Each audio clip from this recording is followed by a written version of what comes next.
Well, the mayor of the Dawid Kruiper Municipality, Michael Segede, says they are trying their best to eradicate the bucket system in Ward 6 and Ward 13 in Upington in the Northern Cape. President Cyril Ramaphosa is leading the second day of a presidential Imbizo in the province. Now, let's get analysis on the Imbizos. We are now joined via Zoom by political analyst Dr Levy Ndou. Dr Ndou, thank you so much for your time this afternoon. Now, just how beneficial are these presidential Imbizos?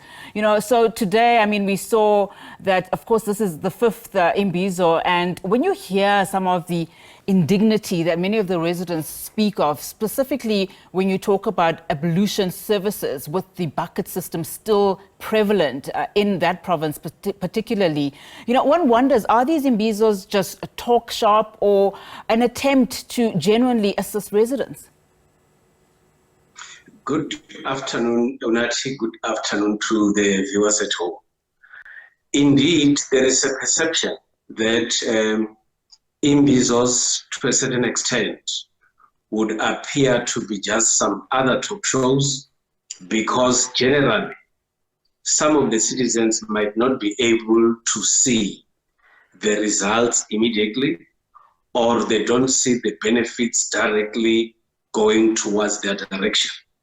But Imbizos should also be looked at in the context of assisting government to actually go down deeper to the communities, to understand exactly what communities are actually facing, and of course also understanding their concerns. Imbizos should also be looked at as a mechanism to assist government's planning, because they would have known the exact challenges that ordinary people are actually facing.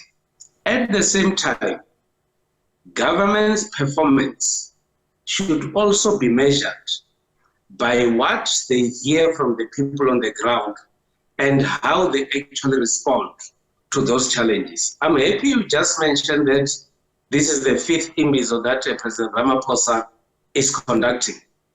And quite interesting is that the issues that ordinary people in South Africa are facing are the very same old challenges that South Africans have been facing 28 years ago. Issues relating to crime, issues relating to housing, issues relating to poor health care, issues relating to unemployment. And what one would expect now is no longer listening only. It will be about listening and developing programs that will be seen to be providing positive results to ordinary citizens. Most painfully about the Northern Cape is that some of the citizens, as you have indicated, are still using the bucket system. And one would have expected that 28 years into our democracy, we wouldn't be talking about the bucket system. South Africans should have actually long forgotten about the bucket system. So it talks to the long journey that government and the citizens of South Africa still have to take in order to better the lives of ordinary citizens. And when you look at the thread of the complaints at some of these Imbizos, I mean, even the stories that we have been running today, just talking about, you know, basic services, many of community members are talking and directing their anger and their frustration at the ANC-led government. So when we look at these Imbizos happening even now, and you consider what the ANC is currently facing, you know, so are they beneficial for the ANC president, especially if you look at that we are nearing the party's elective conference? We also need to look at Imbizos as a mirror. It should be looked as a mirror for performance by those that are given responsibilities in government.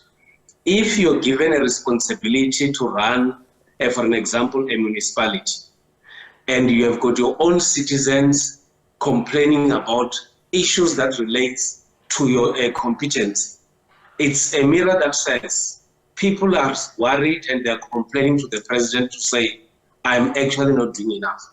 So it will require the president, as the leader of government and the party, that he must go deep down to his own colleagues in government and ensure that they actually deliver as expected.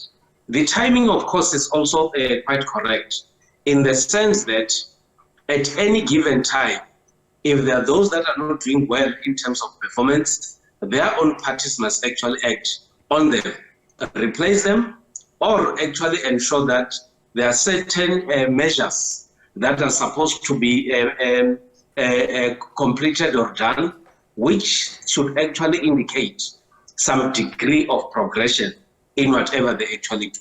Otherwise, if you go for an Imbizo and people give you concerns or areas of worry and nothing actually happens, it then reflects the government in a very, very negative light, because ordinary citizens will not have seen what then is going to be the positive results of whatever they say.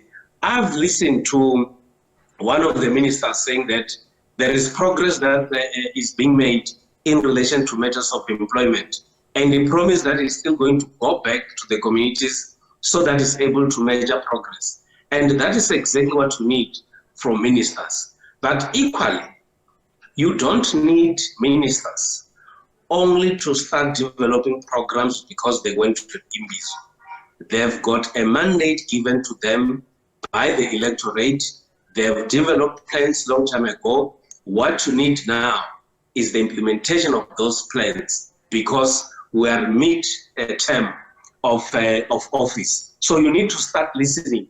Ministers saying that in my department, this is what I've achieved, this is what I could not achieve, but in the next 24 months before elections, I would have been able to achieve certain aspects. If there is nothing to report about, it means that some of the ministers have not been doing anything at work. Dr. Levy Ndou, thank you so much for your time this afternoon. That's where we have to leave it, I'm afraid. Political analyst there, Dr. Levy Ndou, just weighing in, of course, on those presidential Imbizos.